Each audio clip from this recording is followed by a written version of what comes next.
lang. Nakakahiya. Sorry guys ha. Pero thank you. Kasi hindi niyo ako iniwan sa stage kanina.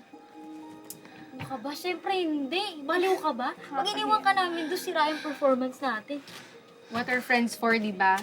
Siyempre, walang iwanan. Ka ba? Sorry din ha. Kung naging selfish ako. Ngayon, alam ko na what's at stake. Kaya promise ko sa inyo, gagawin ko na lahat para sa grupo. We, kahit na si Jonas na boylet mo yung kapalit. Kahit kapalit pa si Jonas. Uy! Okay ka lang? Ha? Ano? Is everything okay? Ha? Okay ka lang? Okay lang po. Ha?